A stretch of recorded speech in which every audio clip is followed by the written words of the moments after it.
السلام علیکم ورحمۃ اللہ وبرکاتہ۔ کہتے ہیں نا، کبھی بڑوں کی بات سونا چاندی سے بھی زیادہ قیمتی ہوتی ہے۔ ہاں، یہ بات اس وقت سچی ہوگی جب ہم ان لوگوں کی بات مانیں گے۔ آج میں آپ لوگوں کے سامنے شیئر کرنے جا رہا ہوں بڑے لوگوں کی قیمتی اقوال جو سننا ہمارے لیے لازم ہے۔ تو چلیے شروع کرتے ہیں۔ نمبر 1، اپنے زندگی میں آنے والے اس انسان کی قدر کرو جو تمہارے بنا مطلب کی عزت اور مشکل وقت میں مدد کرتے ہیں، کیونکہ دنیا میں خیال رکھنے والے کم اور تکلیف دینے والے زیادہ ہوتے ہیں۔ حق بات کہنے سے مت ڈرو، کیونکہ نہ کوئی تمہیں موت دے سکتا ہے، نہ کوئی تمہارا رزق کم کر سکتا ہے۔ اپنے آپ کو بڑا سمجھنا دماغ کی خرابی کی دلیل ہے، بالخصوص دوسرے بڑوں کے ہوتے ہوئے۔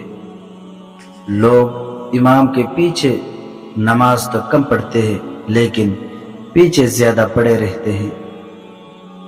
زندگی کی ہر ٹھوکر یہی احساس دلاتی ہے کہ اللہ میرا تیرے سوا کوئی نہیں۔ دولت مٹی کی طرح ہے اور مٹی کو پیر کے نیچے رکھنا چاہیے۔ اگر سر پر چڑھاؤ گے تو قبر بن جائے گی، اور قبر زندہ لوگوں کے لیے نہیں ہوتی۔ زندگی میں دو لوگوں کا بہت خیال رکھنا، ایک وہ جس نے تمہاری جیت کے لیے اپنا سب کچھ ہار دیا، یعنی تمہارا باپ، اور دوسرا وہ جس کی دعا سے تم سب کچھ جیت گئے، یعنی تمہاری ماں۔ شیخ سعدی رحمۃ اللہ علیہ نے فرمایا، تم اپنے 1000 غلطیوں کے باوجود اپنے آپ سے محبت کرتے ہو، لیکن دوسروں کی ایک غلطی کی وجہ سے ان سے نفرت کیوں کرنے لگ جاتے ہو؟ یا تو خود غلطیاں کرنا چھوڑ دو، یا دوسروں کو معاف کرنا سیکھ لو۔ امام غزالی نے اپنے بیٹے کو نصیحت کی کہ بیٹا، دنیا میں ایمان کے بعد اگر کوئی چیز ڈھونڈنا ہے تو اچھا دوست ڈھونڈنا، کیونکہ اچھا دوست ایسے درخت کے مانند ہے جو سایہ بھی دے گا اور پھل بھی۔